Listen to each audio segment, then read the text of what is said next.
నిజమైన వెలుగు దగ్గరికి నువ్వు రా. నిజంగా ఆయన వెలిగిస్తాడు. ఆయన సమాధానం ఇచ్చే తండ్రి. ఆయన వెలుగులోనికి ఎవరైతే ఎంతమంది నడిపింపబడతారో ఆయన మహిమను చూస్తారు. ఆయన భూషణముగా నీకు ఉండి ఆయన నడిపిస్తాడు.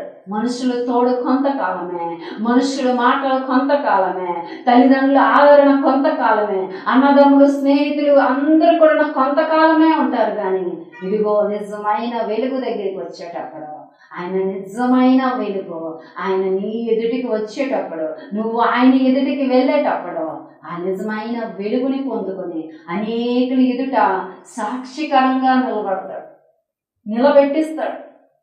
చాలా మంది ఈ కార్యములు అంటే ఇంటి కార్యాలు జరిగాయి అని చెప్పుకుంటూ ఉంటారు. ఇంటి కార్యముల కంటే అద్భుత రీతిగా నీ జీవితంలో, మన జీవితంలో చేయగల సమర్థుడు. నీకే అవసరతలు కొద్ది నువ్వు బాధపడుతున్నావో, ఏ ఇబ్బందులు కొద్ది దిగులు పడుతున్నావో, అయ్యా నా జీవితంలో జరుగుతుందా లేదా, నేను పొందుకోగలనా లేదా అని అడుగుతున్నావో, పరిశుద్ధాత్మ దేవుడు అంటున్నాడు, ఇంతవరకు నీ జీవితంలో చూడలేదేమో, వినలేదేమో, ఇంకా పొందుకోలేదేమో, పరిశుద్ధ ఆత్మదేవుడు ఇవ్వడానికి సిద్ధపడి ఉన్నాడు. నువ్వు నిజమైన వెలుగు దగ్గరికి రా. ఆయన నిన్ను ఓదార్స్తాడు, ఆయన నిన్ను హత్తుకుంటాడు, ఆయన నిన్ను అరచేతిలో చెక్కుకుంటాడు, ఆయన కౌగిల్లో